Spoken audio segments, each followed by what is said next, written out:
It was an early summer's day on the island of Sodor. Thomas and Mavis were shunting at the quarry. Bill and Ben were stuck in the sheds for being troublesome again. So Thomas and Mavis had to work even harder.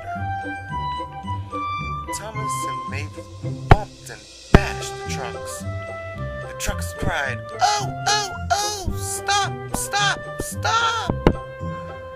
Thomas just laughed and continued to bump trucks together.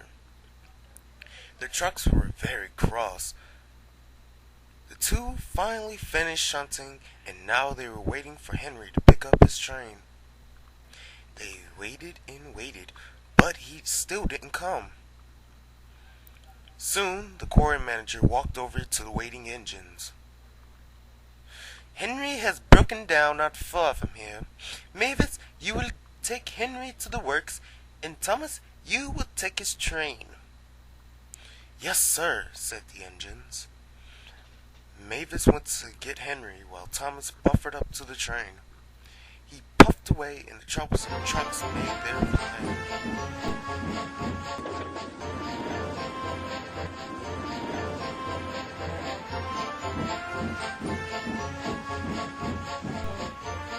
Thomas puffed happily along and reached the hill. He easily reached the top, and then the trucks started their plane. "Now! Push!" they yelled as they started to push Thomas down the hill. He tried to stop, but they just pushed him on and on.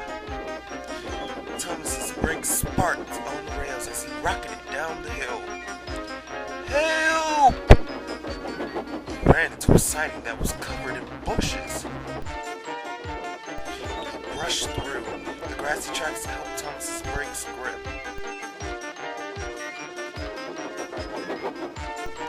He slowed down, and then he saw an old ruined shed.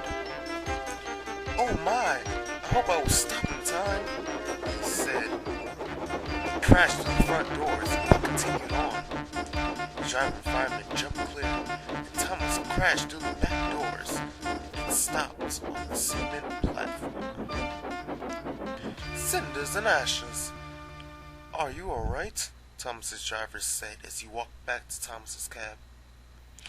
"Yes, I'm fine." He tried to go back onto the rails, but his wheels just spun. He stopped, leaving marks on the old cement platform. "Sorry, Thomas, you're stuck." "I'll call for help. You stay here with Thomas," the fireman said, and walked away to try and find the telephone. He soon yelled to the driver, "Come here." "I'm coming." "Sorry, Thomas, I'll be right back." He walked to the fireman. Thomas heard talking and then the roar of a car's engine in the distance. "It's someone! Help! Over here!" he yelled desperately. Then there was a rustle in the bushes and Caroline appeared.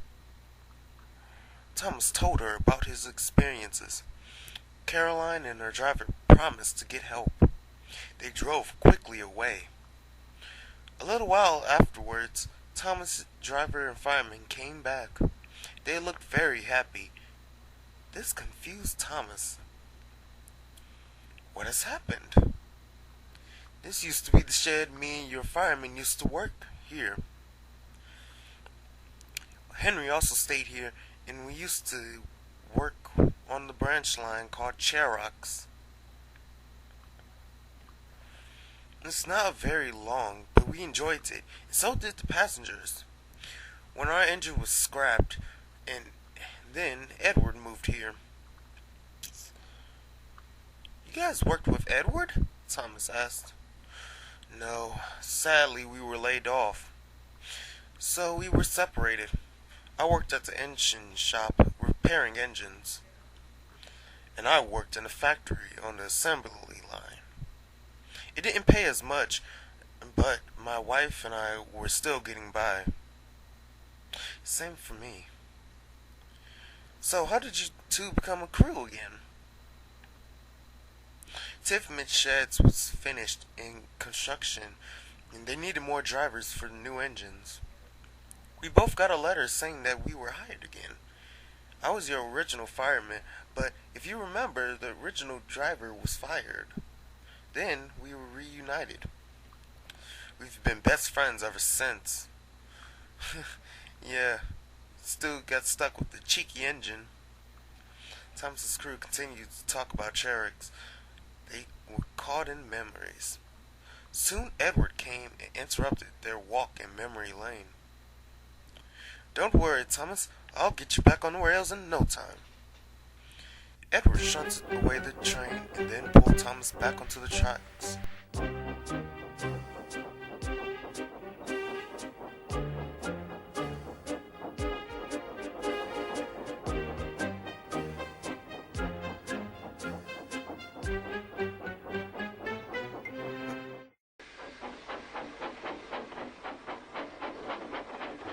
Thomas thanked Edward and raced away with the trucks yet again.